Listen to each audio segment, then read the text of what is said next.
कि एगो नचनिए कारण कनिया के भुलाइए रे गइलाना। कि एगो नचनिए कारण, ये आपकी कन्या है, आप फील कर रही हैं आपके पति देव है, ठीक। कि एगो नचनिए कारण कनिया के भुलाइए रे गइलाना।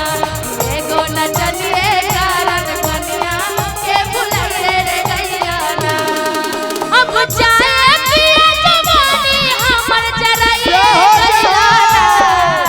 अब जाए पिया जवानी हमर जराइए गइलाना।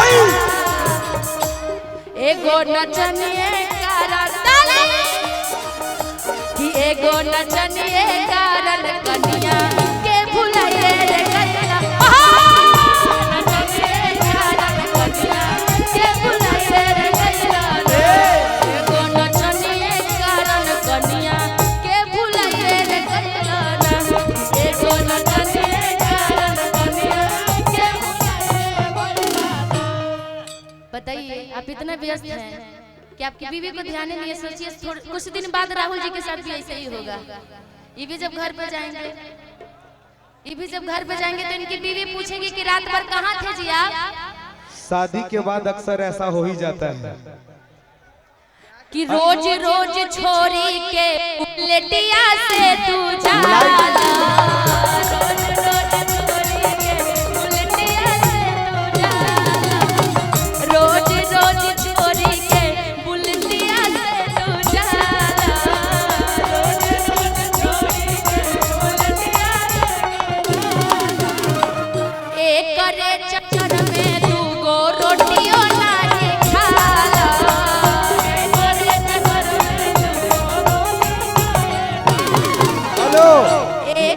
चक्कर में दूगो रोटियों नहीं खाला।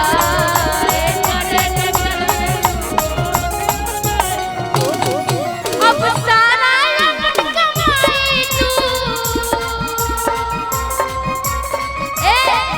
अब सारा अपन कमाई तू लुटाई रे गइलाना।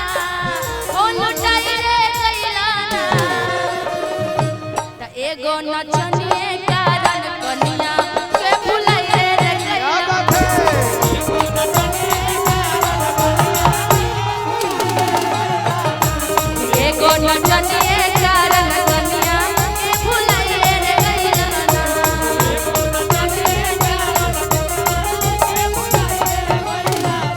ये लाइट दोनों जला दीजिए ना, लाइट जला दीजिए।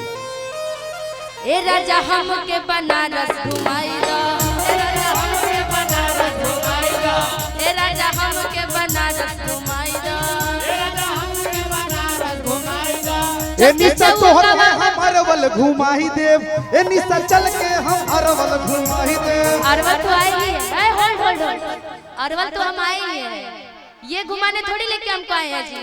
आजकल इतना कंजूसी तो लंदन घूम रहे हैं, ये हमको अरवल घुमाएंगे। हम तो खुद ही अरवल में आए हुए हैं। ऐसा बात नहीं है। देखिए हमारे दुबे जी भी उपस्थित हैं यहाँ पर। अरवल तो हम खुद ही आए हुए हैं आज राहुल जी के कारण।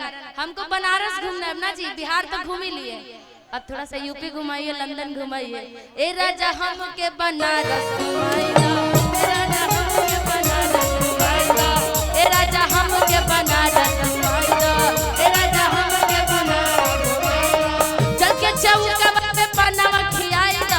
चल के चौका पे पनावा खियाइला। ए राजा हमके बनारस घुमाइला। के बनारस घुमाइला। ए राजा हम सी शार्प ले लीजिएगा भैया।